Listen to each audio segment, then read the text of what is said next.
All right, thanks for staying with us. As a small business owner, you may not be aware of the fact that there are mistakes you can make at various stages of your company's growth that can have a slow and painful effect on it for months or even years if you are not on the lookout for them.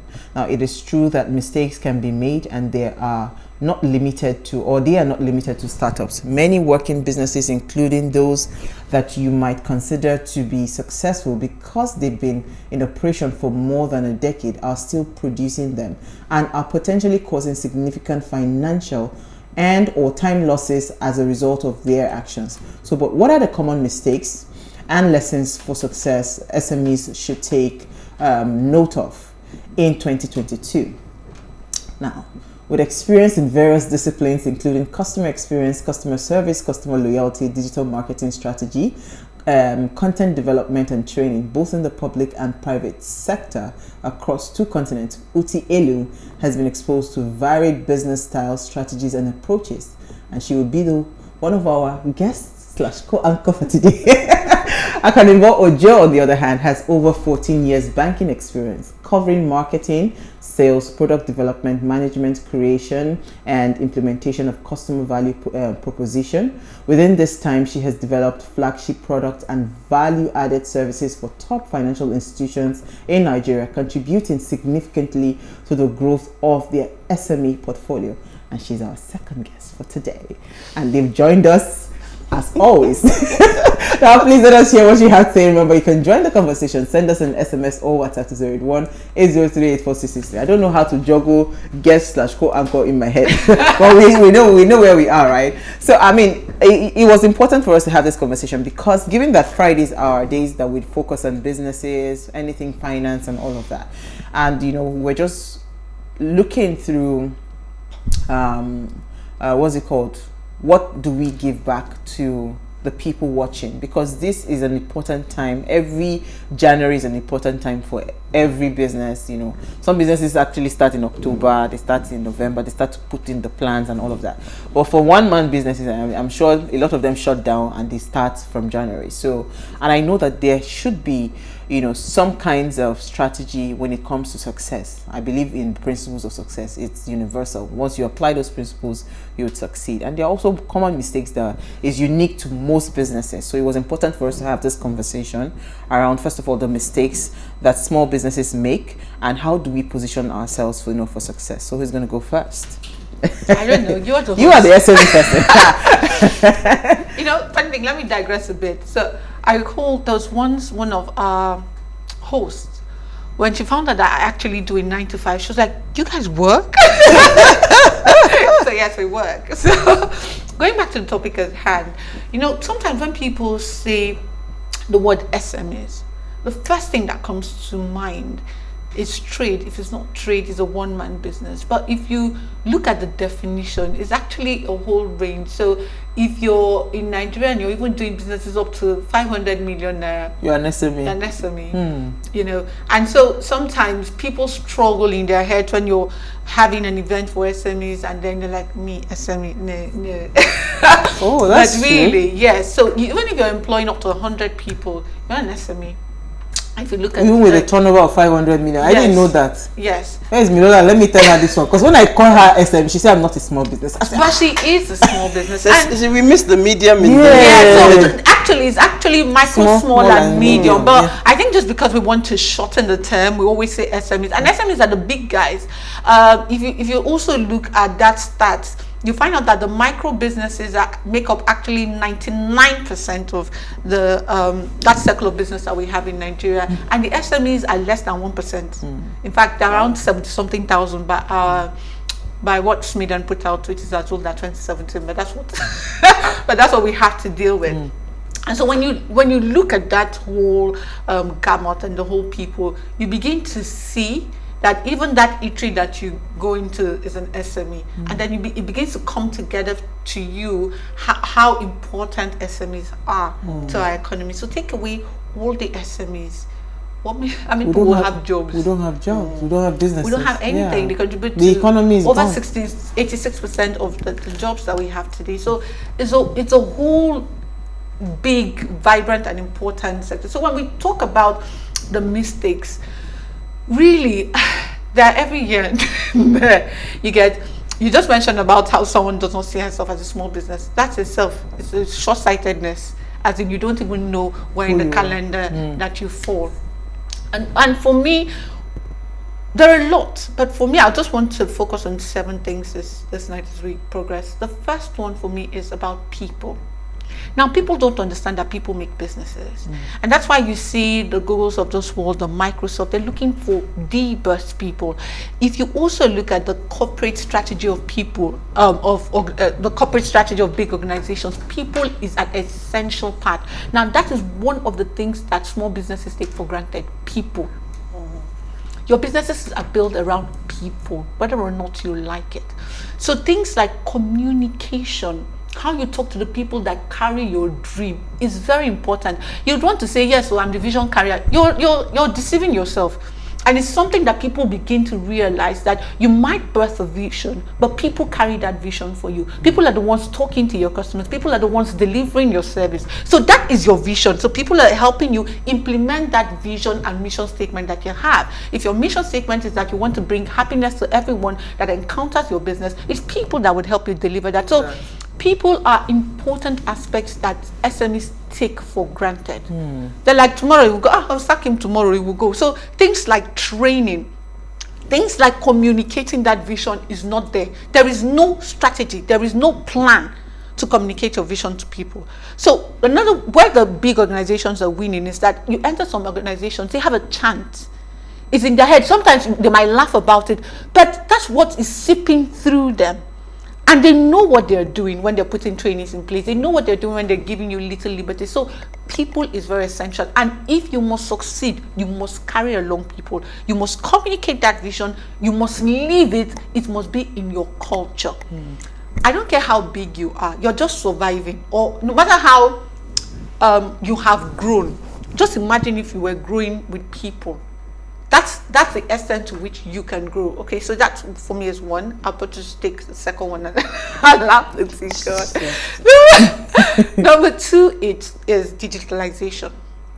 Okay, so when you hear this big word, hey, it's for big companies, but it's not. Okay, if you look at every business model that has ever thrived, or the new communities, the new set of businesses that are thriving. If you look past 7, 8, 9 years ago, you would have seen there's this calendar most people share it, that the companies that were top companies, you would see mostly oil companies, and I've seen a lot of people share that a lot of times. If you see now, the companies that are top are companies that are building communities. And you need to get into that. How do you get into that? It's not a physical structure that would help you. So you must begin to think of how you would build communities. And you know, fun thing, the help is out there. There's a HR tool, there's an accounting tool, there's a bookkeeping tool, there's a CRM tool. Somebody has made it easier. Do you know how much we used to pay for this before it became common? There's even social media tool. I'm not even saying go and pay PR, but Google, Facebook, all of them have made it easy for you to buy a package, your advert will be done. So sometimes it's so surprising when I see that SMEs are not taking advantage of this thing that is happening to you. There's an evolution. In fact, whether or not you like it or whether or not you want to believe it, it's much easier to survive in business now than it was to survive 10 years ago. Imagine when people used to print flyers. How many people you need to pay to hand those flyers out? And just by clicking your phone and knowing the right hashtags and knowing the right positioning, you can reach people across your borders. So you can imagine what it is. So let me stop and let me allow it. You know, AK mentioned something very important, and that's where you come in. You know, when it comes to people, the people experience, the people everything. You know, so how important is, you know, and what are the common mistakes businesses make as regards people? Yeah, what are those common mistakes? So I'll set the scene first and say, AK has touched on 2 very important things. Yesterday was National Technology Day, we're talking about it. Business for me sits on 4 things. There's people, there's technology, and there's processes. when you hear all the time that businesses don't have structure, they don't have structure, they don't have structure. We had a guest here on Monday who is running a plethora of businesses, and the anchor said to him, oh my God, how are you doing all of this and still, doing philanthropy and all of that? And he simply said one word: structure. Processes, people, technology, processes. For every SME out there, if you take nothing away from this show, those are the 3 things you need to go and look at again in 2022 to plan for success. All of those 3 things, you're in business to do what? To serve a customer. That's why you're in business. The only way you are in business is that you are solving a problem, you are meeting a need for a particular niche of people who are willing to pay you for that. That is business in a nutshell. So when you're in business, what is important is your customer, right? But for you to give that customer the experience that you actually need them to have to become loyal and continue to bring that money to you, you need to look at those 3 things. Now, those on the technology side, Ike has spoken to that, and it's getting cheaper, it's getting easier. You can leverage technology in so many ways. And when you bring that into the experience side of it, what do you know about what technology helps you to do is, now when we talk about the digital, it's so much easier for me to learn about you, your preferences, your needs, your fears, your issues. It's so easy for me to learn. So we're in the world now where data is coming at you from all areas. So as a business, because you're probably thinking, I'm a salon, why do I need technology? And I was telling someone a story today. I said, when people hear customer experience, some people will think of customer service, some people think of customer engagement, some people will think of, and I try to find easy stories to make customer experience relatable. Now, if you grew up when I grew up in the 80s, I want to make our hair. It was Amigo extensions, right? And when you go to braid your hair, what happens? You sit down and they give you the hair and you start doing this. Yeah, picking it, right? When it's time to loosen that hair, you sit in your house and loosen the hair. You couldn't go to a salon to loosen the hair.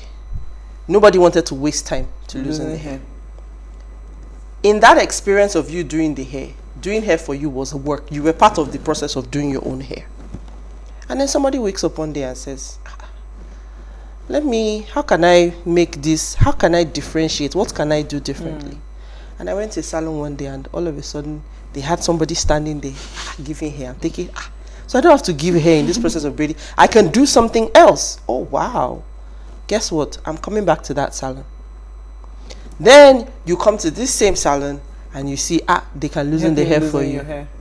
There was a time even when they started the loosening hair process where if you didn't do the hair there, they would not loosen the hair. Yes, I remember. Then we got to a point now where today you come, you say, I want to do my hair. They charge you. That is an evolution of an experience. That's just customer experience in real life. You're thinking about the needs of the customer. You're thinking about the overall experience that you're creating for the customer. And you're just plugging in. Whether it is that adding coffee and all those things. Exactly. Because guess what? As you keep going along, you start from commoditization. Everybody is selling tomatoes. It's all the same. Then somebody takes that tomatoes and blends it and boils it down, and they're selling you tomato puree. It's still tomatoes, but they've now taken it and turned it into a product.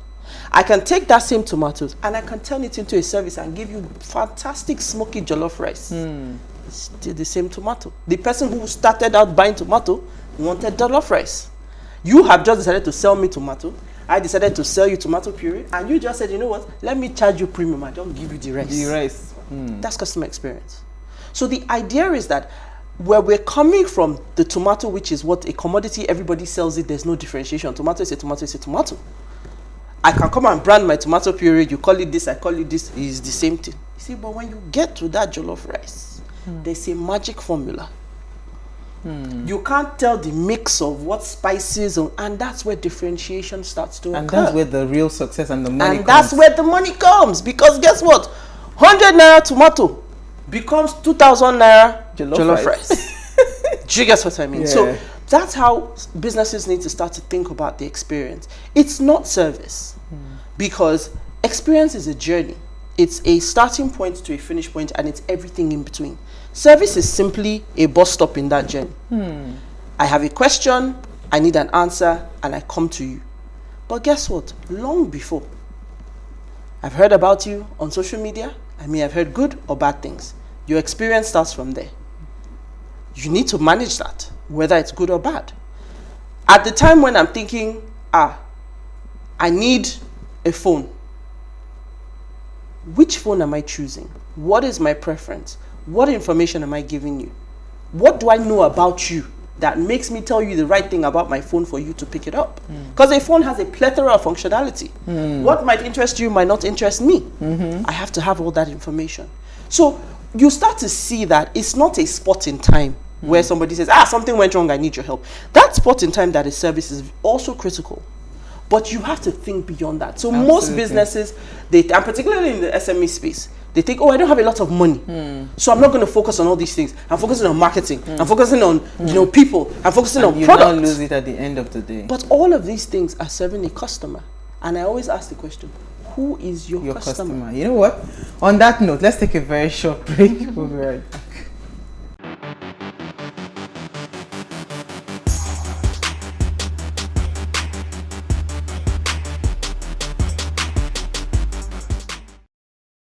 Now, if you just tuned in, we're having an amazing chat with AK and Uti on common mistakes and the lessons for SMEs for them to succeed in 2022. Now, please let us hear what you have to say. Remember, you can join the conversation. Send us an SMS or WhatsApp to 081-803-84663. All right, so you're going to quickly wrap up on what you were saying. So I was just saying that who's your customer? So when we talk about the mistakes as well, that's another key mistake. A lot of businesses try to, again, because you're focused on the bottom line, you're focused on bringing in money. So you're constantly looking for new opportunities. And the question for me is, who is your customer? If you spend more time understanding the needs of your customer, you can expand and do more with what you already have. It's the 80-20 rule, right? You can expand and do more with the customers that you already have. So the key thing is, who is my customer? What are their wants? What are their needs? What are their fears? How can I plug into that? If I can solve a problem for them, I will get their money. That's an easier way to get more money and more revenue than trying to figure out what the next big thing is and then finding new customers for that. So first things first, know who your customers are. Know that you can't be all things to all men. I was coming there. Yeah. And I was going to ask, okay, you know how they say that because one need brings another need. I see common mistakes a lot of SMEs make, businesses they make. They just feel like, okay, as I was about to sell palm oil, they say, do you have this? The next time, instead of you, so where do you draw the line, and where do you now say, you know what, let me refer you to someone else as a business, as opposed, you know what, saying because the businesses are like linked together, do we need to do it, or you have to draw the line at some point? Maybe AK, you come in. Okay, so I was like, this boy, just finishing my point. But you just hit the nail right on the head, and that's a very big mistake small business makes, as a very common mistake. So because you see, I won't mention the person is very close to me. So this person owns a furniture company, and he comes to me and he says, we need to have a showroom because people have always been asking me, we need a showroom, and he delivers well without the showroom. So I said, okay, have you taken account of the number of people that are asking you for the showroom? Say, no, but we get them, we get them. You know how 2 or 3, when you don't have oversight, 2 or 3 can look like 300. Exactly. And then I said, okay, another thing you need to look at, most of your sales, where does it come from? Referrals or people just walking into your shop? Because I don't have time, if I want to buy something online, to travel to your, and guess what, they went ahead and got a shop. They did not see human being. Suddenly, all the people asking for the showroom disappeared. That showroom did not sell. They didn't really make sales from the showroom, and it points to what you're saying. The same thing happens in the medical line. It's not just traders. So you have 1 or 2 people you do a CT scan for. Next thing you buy a CT scan machine, and that is actually capital intensive. The big machine, and if that machine does not make money for itself, it's a loss. So you need to be able to collect the data that Uti talked about. Your customers, what's the point of interaction? How many of them down to their skin color. So we're talking about psychographics, and you're talking about demographics. Like, you know their age, you know where they're from, but you also know what they like, where they shop. You know, the funny thing, all of this is not a big thing because the internet provides it for you. There is Google Analytics. They'll tell you how many people logged on Samsung phones, how many people. All those details, you need them to be able to position this program. And you know the funny thing, you can train customer behavior. There's a very good baker that I know that people really like her cake. She's not paid me, she's not going to call her name. Yeah, people really like her cake. She trains customer. I've seen the way the woman systematically trains customer behavior. She tells you, Christmas time, I'm going to stop my orders on the 21st or on the 18th. See all the customers behaving as if they are in the American embassy. And that's what you do if you know your customers and you deliver good products. So people think that if I deliver good product, they would always come. But have you been in a case where you made excuse for any person giving you service, even when they're late or whatever? The experience you have with them is so good that you make an allowance for them by yourself. So it's not about the products again. Back to what Uti was saying, it's about the relationship. It's about the experience. And now the mistakes that small businesses make is that I'm too small to care about customer experience. To build this experience, because I feel like you don't have a customer strategy. And you know, when you were talking now, I was going to say that is a big mistake. You know, you think that I'm too small to have a customer strategy. If you have one customer, you better have a customer strategy. And this is where I tell people say, and I've worked with all sorts of businesses, from fashion to makeup, all sorts of the typical small businesses, and they think, no, I'm not big enough. And I said to someone once, I said, how do you get sales? She says, oh, I'm on Instagram. I said, okay, if Instagram is gone tomorrow, what then happens? What happens? So, you know, you see a lot of times now on social media, people have backup account 1, backup account 2, anything can happen to your page. I said, so when you have a sale, what information do you collect from the customer? She says, oh, because of delivery, she collects contact information. Now, do you save it? It's not even, I mean, there are apps today, but even if it's an Excel sheet that says to me that on the 1st of January 2021, Uwa bought before you even get to birthday, Uwa bought a foundation. Let me use makeup for example. Now, I know that on that foundation, there are 2 things. 6 months.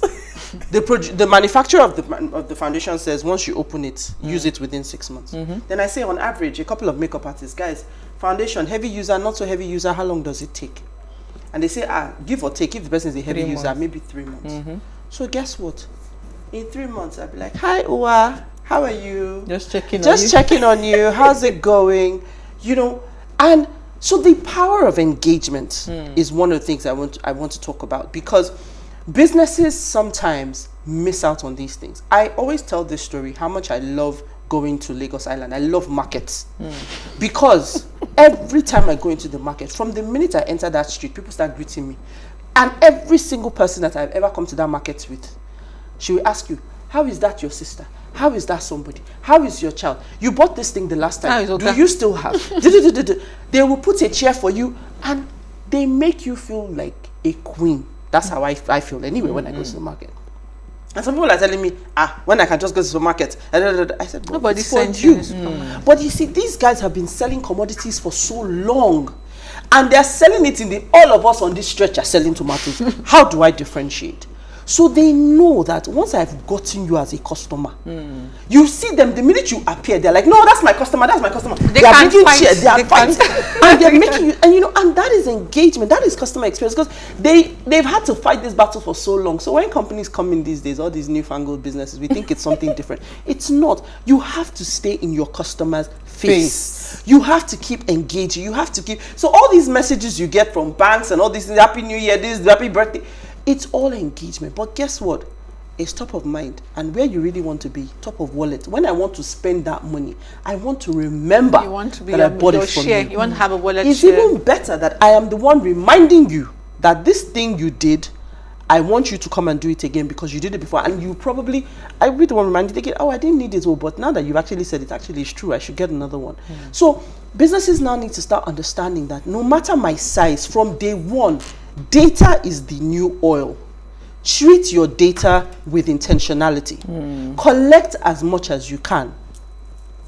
Date of birth, preferences, all of these things, you need to figure out how to collect them. It might sound ridiculous, but when you sell clothes, and I know that, oh, Uwa likes trousers. Any day I get a new order of trousers, Uwa must know. And some people doing this very well. Yes. So some people do. So during festive period, you see them chatting you and they're saying, okay, have you found your wardrobe for Christmas? Have you found this? Oh, I have best pieces. Oh, I have a customer that does that very well. She knows how to attack my money. Yes. I like that. She knows how to attack my, and she's so sweet about it. So every time she's like, okay, are you sure you've shopped for Christmas? Just come and visit. And that's all she needs, a visit. And there's no time I leave there that I don't leave with at least 2 bags. And that's another thing that I wanted to talk about. Some SMEs think that everyone is their customer. And that's the biggest mistake in the universe, to think that everybody is your customer. Everybody is not your customer. You can serve everybody, but everybody is not your customer. And it goes to defining the personas of your business fit. See, Ugo boss, that's how you will dress and enter. They're looking at you because you don't fit their persona. So they're looking at you like you came to steal from the shop.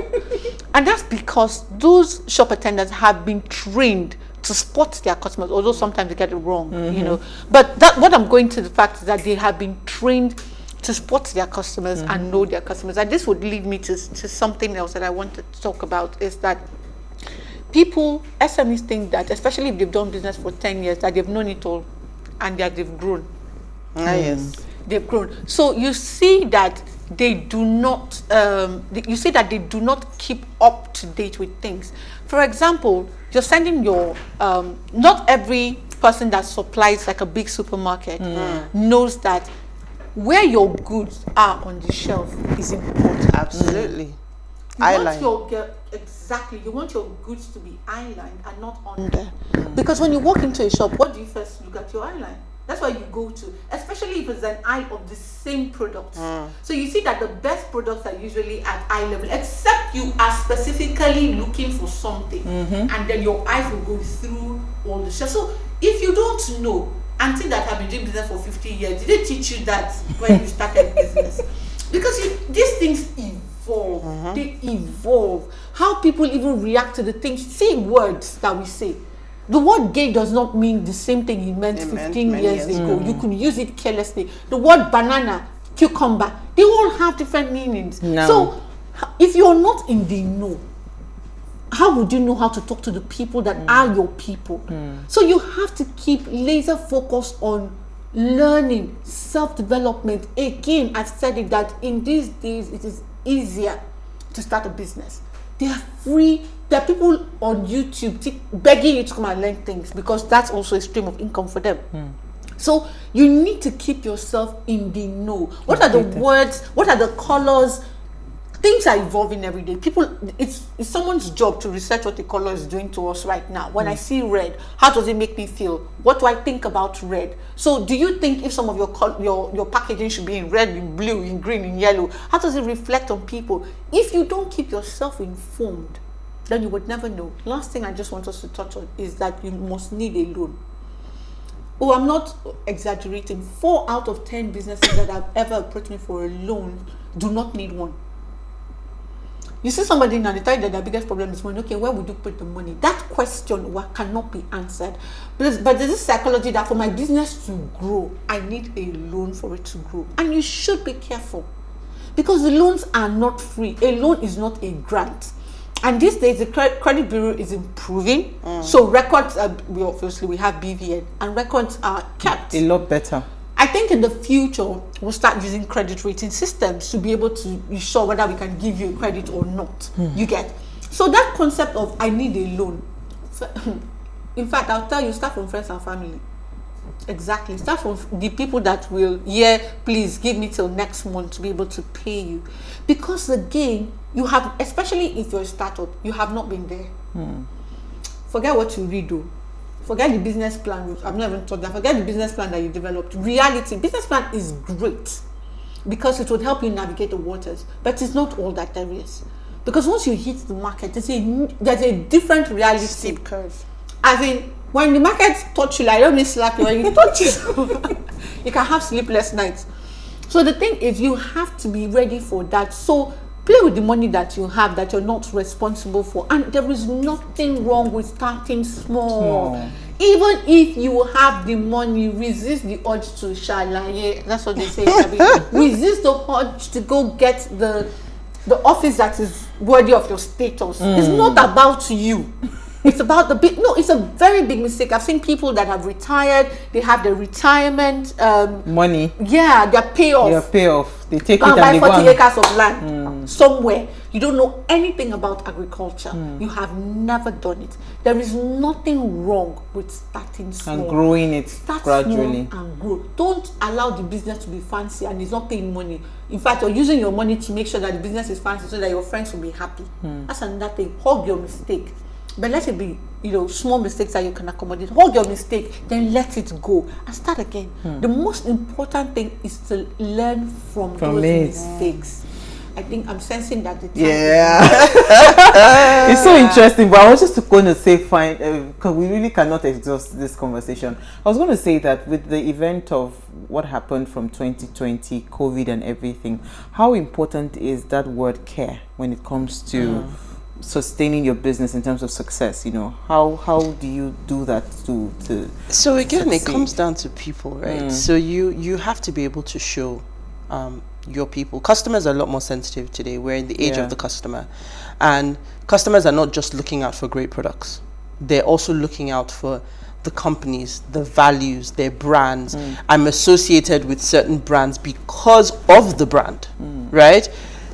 Apple users, they will make heaven. We are going to go. You can't tell them anything. But it's the association with the brand, right? So when we start to talk about the way customers are treated, it goes beyond the services that you're offering. I want to know what your company stands for.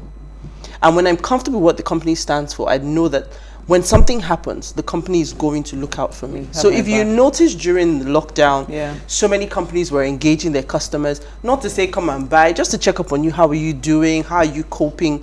All of that is companies understanding that customers are a lot more sensitive now. Customers are a lot more intuitive. They're not just expecting, oh, I'm going to take your money. Because we are in a place of choice. There's a plethora of choices. When you wanted water at one point, all you had was go and find a stream, find a clean place, put your cup and take water. But today you can order water from anywhere in the world and it will get to you. So in understanding that, companies are having, and that's where experience comes in, companies are realizing that to differentiate you have to do a lot more. The customer is king, so you have to show that you care for the king. And that's how you do it. That's how you get it right. Absolutely. So on that note, let me just shoot in one word. And that there is not just one way to do things. That's not what SMEs need to know. Look for what works for you, but it's also aligning with principles of success. That's absolutely. So on AK's notes, please watch this video.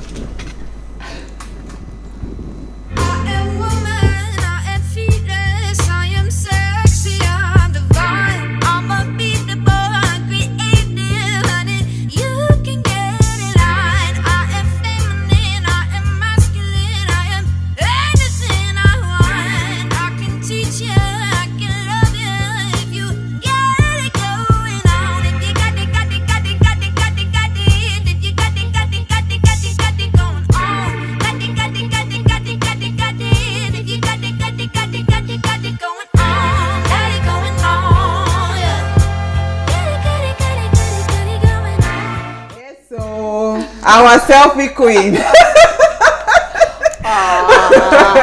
You better don't cry. No, you'll be all right. I need to. So AK is going to take a break off waste. She has a lot on her plate, and it was a tough decision for her to make. But we understand and we love you. We know that it's going to get bigger and better. We're hoping to steal you back. We'll be monitoring your status. Uti has a lecturer's number. Yes, I'll be closely monitoring. Very, very closely. But tell us what's the plan again? I mean, you had mentioned a few earlier. Okay, so before, I know we don't have time. But quickly, first, before I say anything, thank you. Thank you for sharing this platform. Thank you for creating it. If you didn't create it and if you didn't accept me, I would not be here. And audience, you would not know me here. So thank you very much. As I said when we started, I'm just on a journey of self-development. I have some certificates to collect. along the way, and it's really going to be busy for me, so I just need to put my head in the books, and concentrate on that, and we'll see how life goes from there. But thank you so much. Thank you to all the people that have loved me and ever said good things about me. Thank you. Uti, you want to say something? I'm, you know, AK is like, so what are we going to do on Fridays? I don't understand though. First of all, but I mean, AK is just the life of it. Nobody does pictures, nobody does selfies. Oh yes, sir. Nobody calls it like it is, like AK. So I know our own journey was long before we continue after. But I mean, as I shared in my video, this platform is one of sisterhood. We've all had the opportunity to create bonds, and it's just a see you soon. It's not a adios farewell. It's just on TV. You guys will not see her. Exactly. But you will be seeing her. Most definitely. So, thank you so much. Oh, and you can follow me at AK Jojo. I think they put it there. Yes. AK Jojo. So I'm still alive, you know. Yes, you are still alive. Don't worry, we'll be monitoring you. Sha, don't block us because what to monitor. But she has to go on and do greater things. So hopefully that when she's done with all the busy things that she has to do, I mean, the platform is always open for you to come back. You know that. And we love you. Don't cry. We need a makeup. All right. Thank you, AK. Thank you and so thank much, you, ladies. Uti. So before we go, do ensure you follow us on Instagram. It's at PlusTvAfrica. You can interact with us further, drop a comment, and more importantly, follow all our social media engagements. Remember to like, share, comment, invite your family and friends to watch and follow the conversation. Thank you so much for believing in the Ways brand. We do not take it for granted. Now, if you missed today's quote, here it is again. If you're going to be a successful entrepreneur, you're going to have to be somebody who can tolerate a high rate of change. You have to be willing to put a lot more hours into it. You have to tolerate the fact that you're going to make more mistakes and have the culture that responds to it.